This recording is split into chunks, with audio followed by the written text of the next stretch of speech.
All right, so get ready to dive into, well, this is going to be a wild ride because we're going from ancient Rome to the Middle East. And get this, we're making a pit stop in Monty Python territory. Okay. You up for this? Yeah, sounds like fun. It's not every day you get to connect Roman emperors and British comedy. Exactly.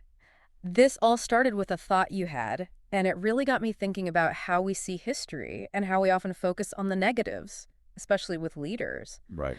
But what about all the good stuff, all those positive contributions that often get, swept under the rug? Yeah, it's a blind spot, definitely. Yeah. I think it's natural to be drawn to conflict, Yeah. Yeah. controversy, but it's often those quiet achievements that actually have the most lasting impact. For sure. And, you brought up this perfect example from Life of Brian. It's classic Monty Python. That scene where they're in ancient Judea and tensions are high and someone asks that classic question. Oh, yeah. What have the Romans ever done for us? Yeah. And the way they respond, it's pure comedic genius. What's the answer? What is the answer? It's this whole list of advancements they start listing off. Roads, aqueducts, sanitation. It's hilarious, but it really makes you think. Exactly. I think it really captures that tendency we have to complain and how that can just totally overshadow a bigger picture of progress. Totally. And this isn't limited to ancient Rome either, right? Right. This tendency pops up again and again throughout history. Take, for instance, the relationship between the Ottoman Empire and the British and the French during that whole Mandate period in the Middle East. It's fascinating. Okay, so for those of us who might not be total history buffs, Right. What exactly was Mandate rule? What does that even mean? Good question.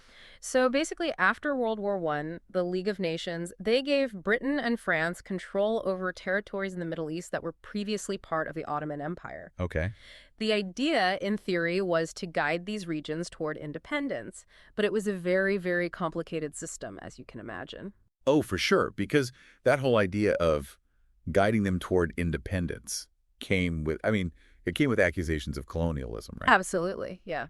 But the source material you shared actually takes a very different stance. Really? Yeah, it argues that the British and the French really were trying to improve conditions for the people in those regions. And it even claims that the Ottomans were intentionally holding back progress. Oh, wow. That's a very bold claim. Right. Yeah, so the Ottoman Empire, for all of its grandeur and everything, Right. It was in decline by the 19th century. Really? Yeah, they'd been really slow to adapt to a lot of the industrial and social changes happening in Europe at the time. Wow. So when the British and the French came in, they encountered a region that just really lacked a lot of the basic infrastructure and institutions that were becoming pretty standard in Europe. Like what kinds of things are we talking about? Think basic education systems. Yeah. Okay. Modern healthcare, even just a reliable postal service. Things we take for granted. Wow. Okay. They just weren't really there in the same way. So they were basically playing catch up. Yeah, pretty much. Well, also, let's be honest, Right. looking out for their own interests. Right. Of course. Their motives weren't completely altruistic, right? But there is evidence that suggests that there was a genuine effort being made to improve the quality of life for the people living there. Interesting. Right. What's an example of that? Well, look at the Suez Canal. Oh, right.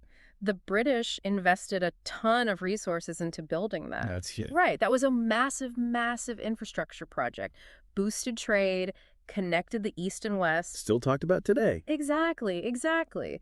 That's a perfect example of how even in a really messy historical context, with all the different factors and motivations, positive things can still happen. Yeah. And it speaks to this whole idea of unintended consequences. Right. Actions that are taken for one reason can have these huge ripple effects, right? Totally. And shape the world in ways that nobody could have predicted. Yeah. And sometimes those ripples lead something completely unexpected. Tell me about it. Speaking of unexpected, you brought up Monty Python.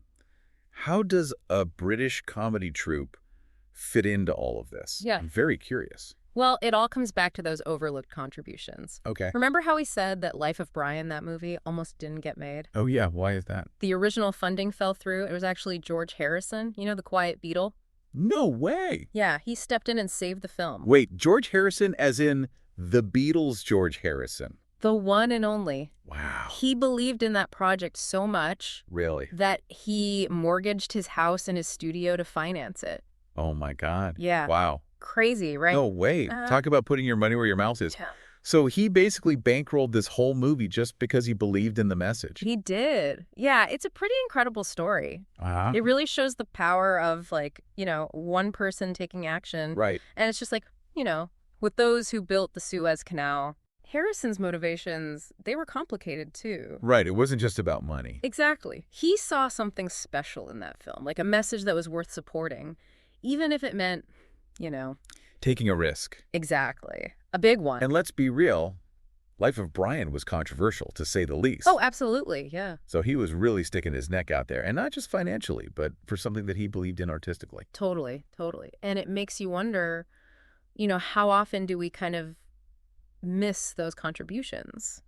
The ones that are driven by, passion. Right. And just a real desire to make a difference, even when it's not, easy or popular. It's like those everyday acts of generosity that, maybe they don't make the headlines. Right. But they still have this huge impact. Absolutely. Like teachers. Oh, yeah. They dedicate their lives to, like, shaping young minds. Yeah. Often without much recognition. Totally. They're the real unsung heroes, aren't they? For sure, for sure. And it's not just teachers either, right? Oh, yeah. Who else? It's the nurses working tirelessly in hospitals. Right. The volunteers who are, delivering meals to the elderly. Yeah. The scientists toiling away in labs trying to find cures for diseases. It's true. We take these contributions for granted. Right. But they really are the foundation of a functioning society. Yeah, I love that. Yeah. That's a good way to put it.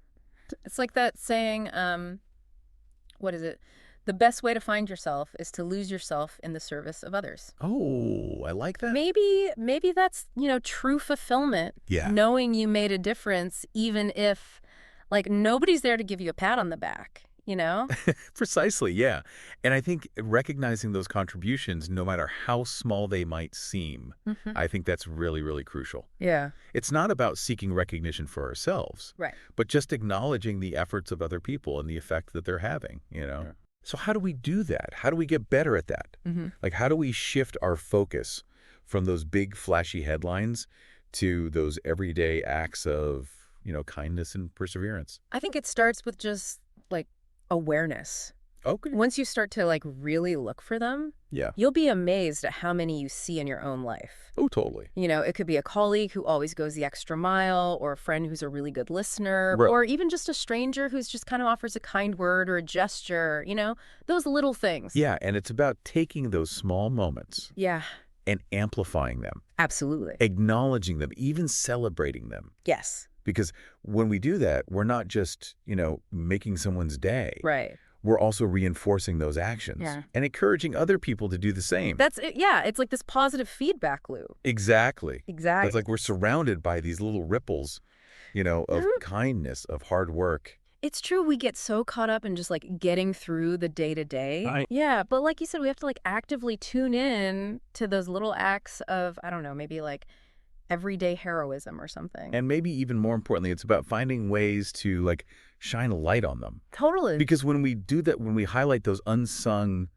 achievements, we're not just saying, hey, thanks for doing that. Right. But we're also inspiring other people. Exactly. It's like creating that ripple effect Yes. of positivity. Yeah. And who knows how far that goes or how many people it touches, This whole conversation reminds me of something you said earlier about unintended consequences. Oh, yeah. Like, we might start doing something for our own reasons, like George Harrison with this film or the British building that canal. Right. But the impact of those actions just, like, keep going. Yeah. It's kind of beautiful when you think about it, right? Yeah. This really intricate web of interconnectedness. Totally. And that even our smallest actions can have these huge ripple effects. It's humbling, but it's also pretty empowering. Totally. It's humbling to know that, like, we're all part of something so much bigger than ourselves. Yeah. But it's also empowering to know that every single one of us, we can actually make a difference. Yeah, absolutely. Even in small ways. It's true. And you know what? Sometimes it really is those small, seemingly insignificant actions that actually have the biggest impact. Like a kind word to a stranger, Yeah. Or helping out your neighbor, or even just quietly pursuing something you're passionate about. Yeah. Those are the things that make life worth living, Yeah. It's the quiet stuff. It's like the foundation of everything. Yeah, that's a great way to put it. It's like the foundation. Yeah. So to our listeners, we'll leave you with this. What are some things, some contributions, maybe some seemingly insignificant ones that you might be overlooking in your own life. Yeah, think about that. And how can you start acknowledging those things, those hidden legacies that make our world so much richer, so much more vibrant? Keep those perspectives coming, and we'll be back next time for another deep dive. So, yeah.